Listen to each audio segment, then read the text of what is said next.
Well, one of the people watching the speech very closely will be House Majority Leader Eric Cantor. He joins us from Capitol Hill this morning. Welcome, Congressman. Thanks so much for being with us. Good morning. Thank you. You said in an earlier interview on the Sunday shows that you had to bring the president kicking and screaming to actually cut spending. So here he is today. He's going to be outlining these long-term cuts to reduce the deficit. Isn't that a good thing? No, certainly. I mean, I think we welcome the president's entrance into this debate. I mean, it's been several months now where the president has stood back and frankly, almost ignored the problems that we face. The president, when he addressed the country in a State of the Union address, insisted we needed to continue to invest in this country. He called for a spending freeze and didn't advocate any cuts. I think now we've seen the president does recognize that we need to stop spending money that we don't have. And perhaps today we'll actually hear specifics on where he feels we need to go to reform the entitlement programs, because if we don't do that, these programs will go bankrupt. The Congressional Budget Office says that. I know that his administration believes that. So I'm hoping that finally we can hear some specifics so that we can actually begin to try and work together to solve the problems so that we can ensure a better future for all of us. Would you be willing to work together on tax reform? We know that the president is most likely going to call again to eliminate the Bush-era tax cuts on families making more than $250,000 a year. Looks like that debate is going to get reignited again, only this time public support seems to be on the side of the president to have those expire. Well, you know, it's very ironic that a few days before tax day in this country that the president would be coming out asking people to pay more taxes. I don't think many Americans believe that that's the answer to how do we want to fix this economy and grow jobs. You know, and that's really the question. You can't fix the problem that we're facing by cuts alone. We know that. The challenge for us is how you grow the economy, and we don't believe you grow the economy through raising taxes. And we've had that debate, and in fact, in December, in a bipartisan fashion, we worked together with this president to say that we weren't going to raise taxes, that what we need now is more small businesses and large to jump into the game, to put their capital to work, to create jobs.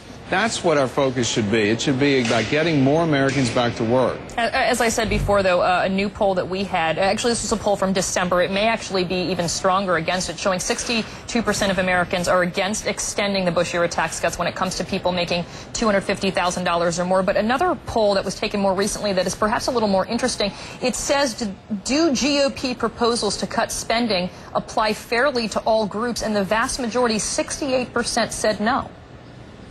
Well, as far as the taxes are concerned, let's remember, small businesses are the ones that are disproportionately impacted if you raise taxes. And right now, we need more small business startups. We need people willing to go in and put their money to work to create more jobs. And as far as our spending cuts are concerned, what we're doing is we're saying, look, we've got to protect today's seniors. We don't want to change the benefits for those individuals who are 55 and older. But for the rest of us, all of us who are 55 and younger, you know, these programs, these safety nets are not going to be there. Everyone agrees that they'll go bankrupt if we don't act. And what we're saying is let's work to save the programs, to provide the safety net for those who need it, not for those who don't. And that's what our proposals as far as Medicare and Medicaid reform are about. I want to ask you about the debt ceiling. You made it clear that you're not going to support an increase unless the president agrees to making some changes to some other items. What exactly do you want to see from the president, and are you prepared to potentially vote against raising the debt ceiling? Well, what we've said all along is the American people understand they're supposed to pay their bills. They expect their government to pay its bills. But isn't that oversimplification, though? I mean, there are so many other, I guess, major worldwide concerns that are linked to us being able to continue to borrow money. I mean, we've already agreed to spend this money. We don't want to see a default on America's debt, for sure. But what we're saying is this vote having to do with raising the debt limit has to do with all the money that was spent in the past and all the bills that were racked up that have gone unpaid.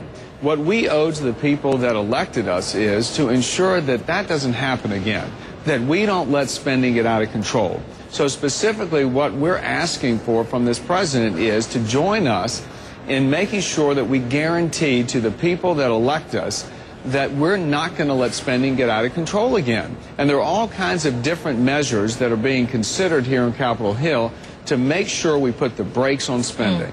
Also, looking ahead to 2012, I just want to ask you about this. We have a new poll out that shows Donald Trump basically tied for first place among Republicans' choice for nominee in 2012. He is 19%, tied with Huckabee. Would you support a Donald Trump candidacy, especially with all of this birther talk?